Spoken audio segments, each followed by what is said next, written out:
이번에는 중국 부동산 보도록 하겠습니다. 중국 부동산 문제인데 저는 이번에 시자준이라고 하는 거의 시진핑의 비서들이 다 휩쓸었잖아요. 문제예요. 이건 일당 독재랑 비슷한 거기 때문에 독재 체제로 갑니다. 이제 시작이네요. 독재 이제 시작. 네, 2년 했고 3년이면 간 건데 모택동이 되겠다고 하죠. 근데 모택동처럼 다 뭐 나라를 완전히 통일한 것도 아니고 그냥 자기가 권력을 진 거다 그렇게 보이는데 일단 여기서 이제 강력한 권력을 가졌기 때문에 그리고 이 권력에 따라서 그냥 코로나 정책은 동일하게 유지한다고 했을 때 셧다운 더 하겠다는 겁니다. 근데 이건 결국에는 코로나가 뭘로 변화돼요? 감기로 변한다는 우리는 알잖아요. 그럼 감기로 변하는 시점에 얘가 끝나면 결국에는 뭐가 됩니까? 결국에는 경제가 조금 올라올 거예요. 경제가 조금 올라오는 시점에 이제 우리 경제도 잘했어. 코로나로 사람도 벌고 그러면은 힘이 강해지겠죠. 근데 지금은 떨어질 대로 떨어져서 주가. 근데 이제 떨어진 주가를 들어올리면서 그다음에 부동산도 들어올리면서 가능한 거죠. 부동산도 구조조정 한번 할 수 있겠죠. 이거는 부동산 살리기 위한 대책. 그리고 이 부동산을 살리기 위해서 외제 자본을 받아들이려고 하는데 외자가 잘 안 들어오죠. 그렇게 보시면 되고요. 근데 외자가 들어간 시점이 분명히 발생할 것 같아요. 그러면 그 시점에 아마 오히려 대만 침공 가능성이 높아진다라고 보고 있고요. 지금 여기 있는 내용을 보실 건데 2027년에서 예측하는데 이게 100주년이에요. 근데 여러분 생각해보세요. 100주년에 맞춰서 러시아가 했나요? 아니죠. 러시아도 자기들 해방전쟁 하기 전에 6개월 전에 했어요. 그리고 난 다음 실패했죠. 그러면 100주년이라고 하는데 이걸 안정적으로 하기 위해서는 2025년이 유력할 수도 있어요. 2024년이나.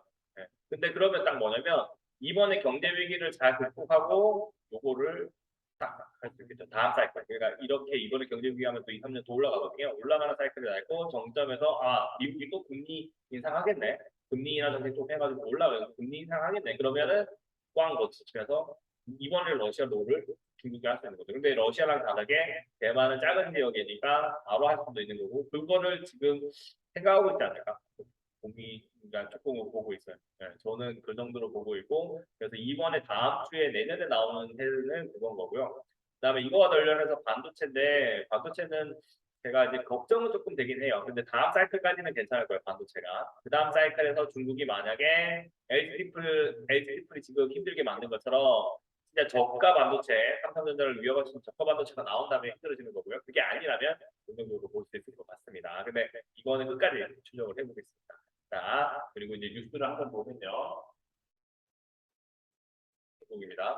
중국 부동산에서 시진핑이 이제 미 넘기기 위한 결정적 이유라고 했는데 전체적으로 빚을 받쳐왔어요. 실제로 이제 다 뭘로 했냐면 돈을 채권 발행을 한 거예요. 여기도 정부채, 지방채. 강원랜드 이거는 우리나라 뭐 지방채 다 해서 그거다. 우리나라가 600조 예산인데 1000조 넘는다. 이거는 세발의 깁니다.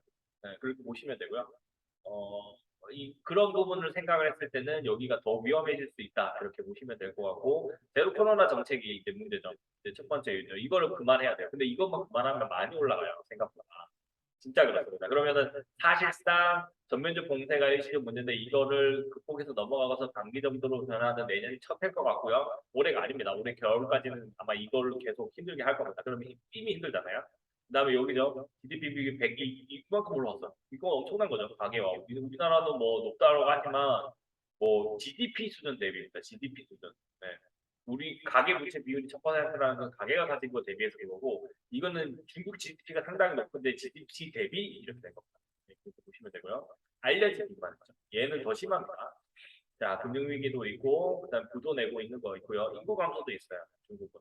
우리나라 인구 감소는 뭐 상수로 있는 건데, 인도 같은 경우 인구가 늘고 있거든요. 이런 부분들이 영향을 미치고 있고요.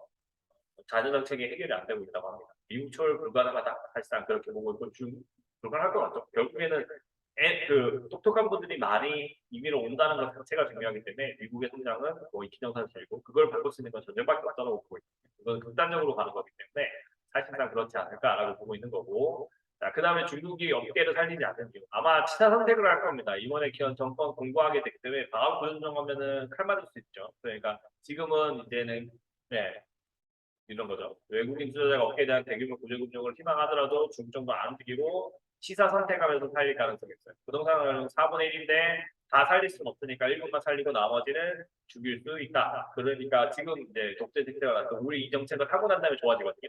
그게 나오지 않을까. 그래서 시장 집가적으로 해서 문제가 있는 업체 구조금융은 없을 것이라는 게 맞아요. 이렇게 보시면 되고요. 그다음에 중국은 끝났다라고 되어 있는 이 부분은요. 볼게요. 그러니까 도몽밖에 답이 없다고 해서, 그러니까 이거는 예전에 홍콩에서 갑부이신 분은 시진핑이 집권하자마자 바로 나갔대요. 그러니까 엑소더스를 했어요. 3년이니까 더 많이 엑소더스 하고, 문제점은 그런 거죠. 뭐 그 작년에 한 1,500억 했으면 지금 한 700억에 팔고 있어요. 그거는 이제 시장에 돈 풀린 것 때문에. 그다음에 가상화폐가 성장하면서 이렇게 될 거고, 자기 정적이라고 쓰는 경제가들을 거의 다 뭐 갑자기 감금하잖아요. 이게 문제가 발생하고 있다라고 보시면 되고, 반대급부로 싱가포르가 그래서 성장하고 있다. 그렇게 봐주시면 될 것 같습니다. 다음 IMF입니다. 3.15 하향 조정했고요. 올해입니다. 올해 기에 3.1 했고, 그만큼 성장률은 나쁜데 지난번에 나온 건 3.9 정도 나왔어요. 3.9 정도 나왔고, 내년도 좀 힘들다. 그렇게 보시면 되고요. 중국을 떠나는 외국인 투자 채권 8개월 연속 매도. 그러니까 채권이 위험한 건 이번에 레고랜드 사태에서 보셨죠. 4% 6%라는 게 갑자기 10%까지 올라가고, 이 디폴트로가 나버리면 20%까지 올려버리죠. 20% 올라간다는 건 가치가 떨어진다. 그렇게 보시면 되는 거거든요. 그래서 내년도에가 채권 투자 듣고, 지금은 진짜 미국 10년채만 그나마 조금씩 분할. 왜냐하면 한이 높기 때문에 그 분할로 무조건 대응하셔야 돼요. 풀로 들어가시면 안 돼요. 그리고 익절 구간 오면 익절하고 다시 복하고 다시 복하고, 그거 반복하시면서 결국에는 걔가 어떤 역할을 하냐면 반대 방향 튀는데, 원달러를 급등했을 때 이득일 거고요. 채권의 가격이 갑자기 급락이 나오는, 시장이 무너졌을 때 약정 완화 정책 하잖아요. 그럴 때 좋아요. 이 두 가지가 연결된다는 거 꼭 생각해 주시면 될 것 같습니다. 그다음에 이 장기 집권 세대입니다. 이게 대만 친구가 높았죠. 여기 쭉 내려가서 보시면은 대만 국방부는 2025년이에요. 그 다음에 여기는 2022년 오고 여기까지 선거 이전에 친구가 된다. 내가 왜 2027년이 100주년이라고 해서 계산을 하냐면 요 말이 제일 맞는 것 같아요. 2025년에 하면은 100주년 기념할 때, 아, 우리 했어라고 하면서 좋은 방향으로 넘어갈 수 있다라고 보시면 됩니다. 이게 독재 권력을 만들었기 때문에 이 독재 권력이, 그래요. 그러니까 이게 무너지는 게 전체적으로 저 글로벌 시장에 좋은데, 그게 안 됐을 때 얼마나 위험한지는 이상한 짓을 하잖아요. 그러니까 독재 권력들이. 그러니까 그런 부분들이 걱정되는 요인이고요. 시장에서도 아마 이제 저는 이제 이거를 한국으로 생각해놓고 대응을 하지 않을까라고 보고 있고요. 그러면 언제든지 빅스라든지, 그다음에 우리나라 선물 시장 같은 데는 풋옵션 같은 거를 매수를 하면서 떨어지는 거에서 대응을 하면서 대응할 거다. 그렇게 보시면 됩니다. 본 영상은 중국 관련된 영상을 정리를 한번 했고요. 이것도 매주는 아니더라도 시간상 새로운 변동사항이 나오거나 중국에서 또 정책만 나오면 그 정책만 정리해 드리는 방식으로 계속 올려드리도록 하겠습니다. 본 영상이 좋으셨다면 좋아요와 부탁드리겠습니다. 감사합니다.